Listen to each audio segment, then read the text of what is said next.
There are two things that I think that great leaders need to have: empathy and perspective. And I think these things are very often forgotten. Leaders are so often so concerned about their status or their position in an organization, they actually forget their real job. And the real job of a leader is not about being in charge, it's about taking care of those in our charge. And I don't think people realize this, and I don't think people train for this. When we're junior, our only responsibility is to be good at our jobs. That's all we really have to do. And some people actually go get advanced educations so that they can be really good at their jobs, accountants or whatever, right? And you show up and you work hard, and the company will give us tons and tons of training how to do our jobs. They'll show us how to use the software. They'll send us away for a few days to get trained in whatever it is that we're doing for the company. And then they expect us to go be good at our jobs. And that's what we do. We work very hard. And if you're good at your job, they'll promote you.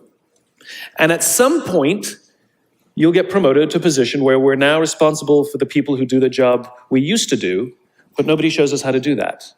And that's why we get managers and not leaders.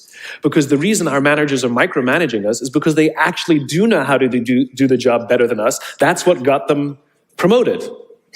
Really what we have to do is go through a transition.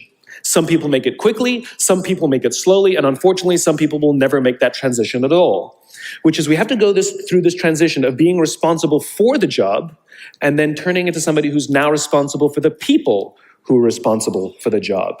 And as I said before, one of the great things that is lacking in most of our companies is that they are not teaching us how to lead. And leadership is a skill like any other. It is a practicable, learnable skill.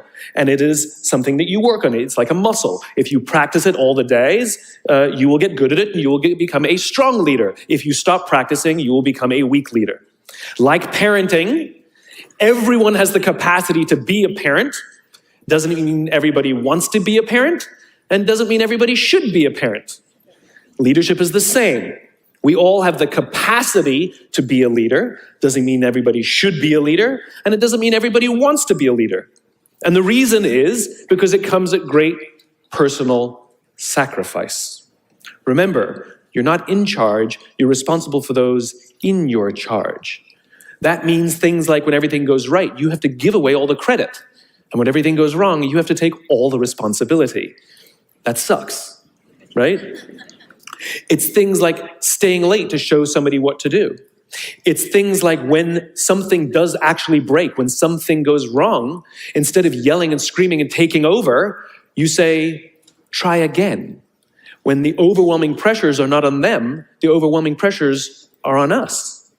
At the end of the day, great leaders are not responsible for the job. They're responsible for the people who are responsible for the job.